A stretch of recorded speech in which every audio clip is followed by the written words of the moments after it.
மழை அடிச்சு கொட்டுது. நான் இன்னும் ரெடியும் ஆகலை, வீட்டில் கரண்ட்டும் இல்லை. ஸோ இன்னைக்கு சும்மாவே சாமி லேட்டாக வரும். இன்னைக்கு எத்தனை மணிக்கு வரப்போகுதுன்னே தெரில, பார்ப்போம். இன்றைக்கி 8th டே ஆஃப் சித்திரை திருவிழா. நான் நிவிசியம் எல்லாருமே போயிருந்தோம். அடிச்சு மழை கொட்டுது, கூட்டமே இருக்காதுன்னு பார்த்தா அந்த மலையிலையும் அவ்வளோ கூட்டம் இருந்துச்சு. அது மட்டும் இல்லாமல் இன்றைக்கி சாமி வந்து 9 மணிக்கு தான் கோயிலேருந்தே கிளம்புச்சு. ஏன் அப்படின்னா இன்றைக்கி மீனாட்சி அம்மனோட பட்டாபிஷேகம்.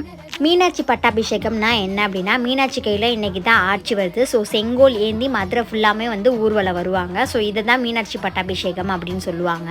இந்த மலையிலையும் நிறைய குட்டிஷ் வேடம் போட்டு நடந்து போயிட்டு தான் இருந்தாங்க. டான்ஸும் ஆடிட்டு இருந்தாங்க. சங்கு முழக்கம், கைலாய மேளம் சொல்லி எல்லாமே போயிட்டு தான் இருந்துச்சு.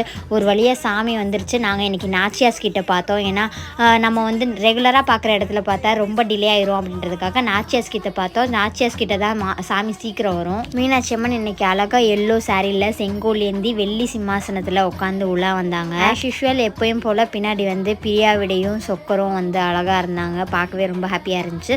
ஸோ இன்றைக்கி வந்து டே 8 நல்லபடியாக முடிஞ்சிச்சு. இதே மாதிரி அடுத்தடுத்த அப்டேட்ஸ் தெரிஞ்சுக்க என்ன ஃபாலோ பண்ணிக்கோங்க. பாய்.